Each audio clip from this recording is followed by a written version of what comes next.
C'est une stratégie infructueuse dès l'instant où nous avons un cheminement clair des élections qui nous a été tracé par la Commission électorale nationale indépendante.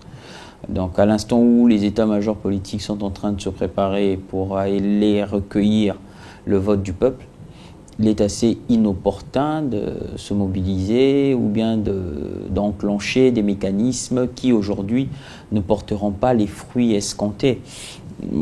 Demander au président Kabila de partir par la rue, est-ce que cela est prévu, est-ce que cela porterait des fruits?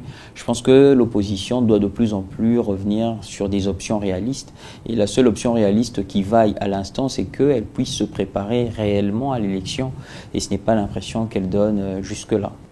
Nous disons à la jeunesse que nous avons des préoccupations qui nous concernent directement.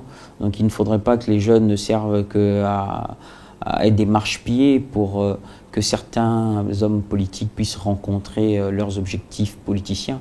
Et nous avons eu à débattre plus d'une fois avec les jeunes pour leur faire comprendre que le temps de l'instrumentalisation était révolu et qu'ils devaient prendre conscience quant à l'avenir de ce pays et que le choix devra se faire dans l'urne et non de manière anarchique. Les jeunes se préoccupent par rapport à ce qui se passe dans leur pays. Ils ont des préoccupations fondamentales par rapport à leur vie académique, par rapport à leur avenir, par rapport à la situation sociale et économique. Notre rôle était d'abord de les écouter, nous les avons entendus, nous avons échangé avec eux, et c'était de manière républicaine.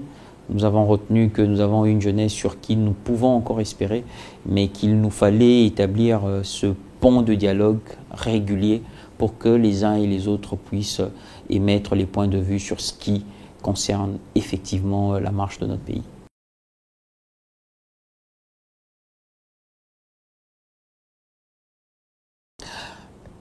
D'abord, nous sommes un parti politique. Il n'est pas de notre devoir traditionnel que d'aller dans ce champ.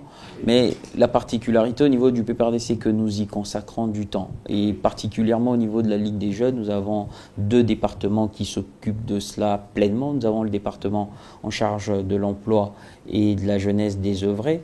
Et nous avons un département chargé de l'auto-prise en charge. Et ces deux départements réfléchissent de manière permanente sur comment apporter tant soit peu des solutions pratiques aux problèmes que vous venez d'évoquer par rapport à la jeunesse de notre pays. Mais quant à des actions concrètes, nous venions très récemment de lancer le projet agricole bilingue, qui est là un projet aussi pédagogique pour dire aux jeunes Congolais qu'au lieu que d'attendre d'être engagés à l'INSS et à l'ONATRA, nous pouvons aussi travailler dans l'agriculture qui est un secteur porteur de richesse et d'autofinancement.